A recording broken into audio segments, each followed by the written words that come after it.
Look what we have here, the DJI Neo, the newest mini drone from DJI. And let's see what's inside.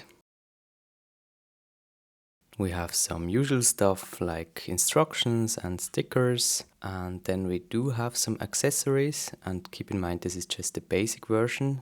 So it has two replacement props, a screwdriver and a USB-C to C cable. And here it comes, the DJI Neo. It is fully protected from all sides. It has this cage around the props. If we take off the camera hood, we can see the 4K camera. It is really tiny. And then I can take off the sticker from the battery, and as you can see, the battery itself is pretty small and light. And this is what comes in the box of the non-fly more combo of the DJI Neo.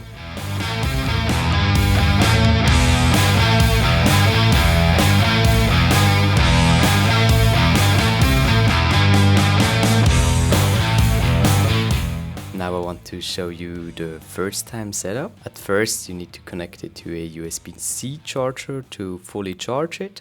After it's all charged up, you can remove the camera protection. And then, if you don't have it already, you need to install the DJI Fly app and open it. I don't want it to access my motion and fitness activity, so I don't allow it.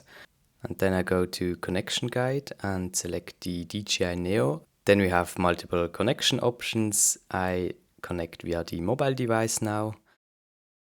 At first I need to power on the drone by tapping and then holding the power on button until the lights start flashing.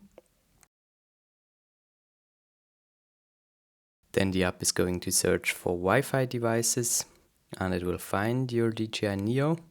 Tap on it and connect.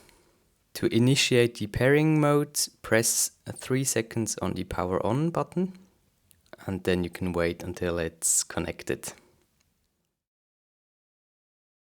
You need to join the Wi-Fi, of course, and then you are ready to fly. At first you need to activate your device. Once it's successfully activated, you can then choose if you want to purchase DJI Care Refresh, which will give you 2 replacement drones if your drone is lost or damaged. Or you can also skip it, click on OK, and then you can connect to your drone. At first it will give you a little instruction that you need to register as an operator and label your aircraft. Once you've done that, you can install the firmware update. As you can see, it's already added support for DJI RC2 and the DJI RC-N2, which is awesome. And it also has support for the DJI Goggles 3 with the RC motion controller and the DJI FPV remote controller. Now you need to let it do its thing until it's downloaded.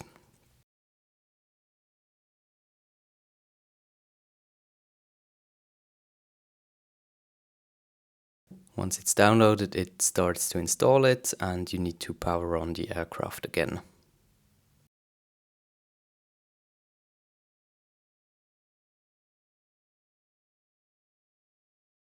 Once it's powering on, the app will connect again to the aircraft. And then you can click on Go Fly. And it will tell you what not to do. You tap on Got It, Start, and for the first time I will skip the tutorial. You can watch it again if you want to. Click on Start and your aircraft is going to fly. So this is it for today. I hope this short tutorial was helpful